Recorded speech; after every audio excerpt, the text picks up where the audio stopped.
So, what was your take on the exchange? So, Homan was saying he's seen a lot of death on the border.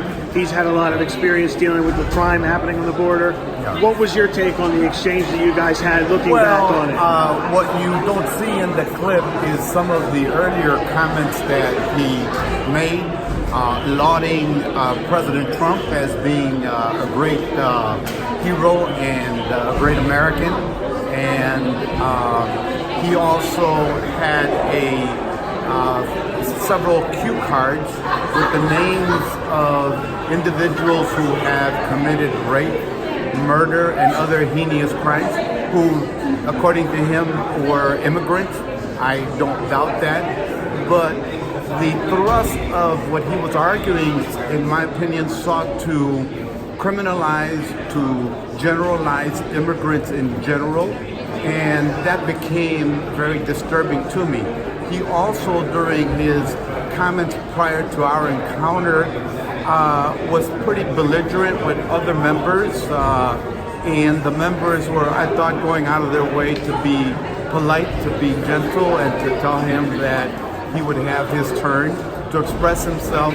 So all of those things, I believe, added up to my wanting to ask him questions and, to a degree, call him out for the way that he was conducting himself. I thought he was a bully, and that led to the exchange that followed.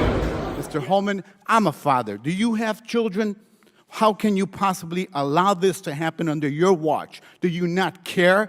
Is it because these children don't look like children that are around you? I don't get it. Have you ever held a deceased child in your arms? First of all, your comments are disgusting.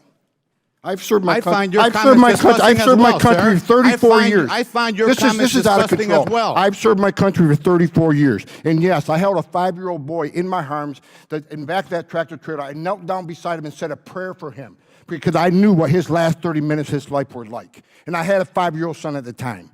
What I've been trying to do my 34 years serving my nation is to save lives. So for you to sit there and insult my integrity and my love for my country and for children, that's why this whole thing needs to be fixed. And you're the member of Congress. We agree on that. Fix it. We agree on that, but I disagree. But I also disagree with your characterization of immigrants as prone to criminality. People for 3 decades on this. Gentleman's time has expired. What do you think is the main thing that needs to be done, though, in terms of the crime that's happening? You hear abolish ICE by a lot of members of Congress. Is that a solution, or is more security there on the border? Look, we've read quite a few stories, especially over the past few days, of some of the mistakes that were made with the growth, the doubling of the Customs and Border Patrol entity.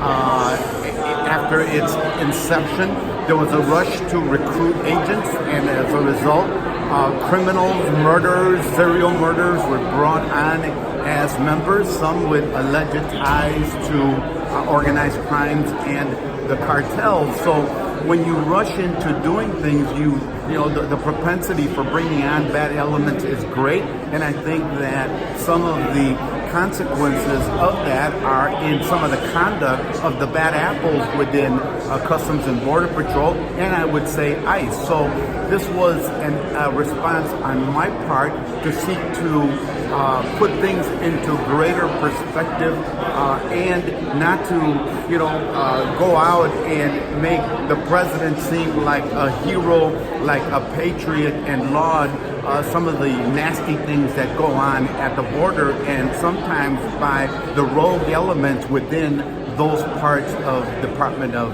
Homeland Security.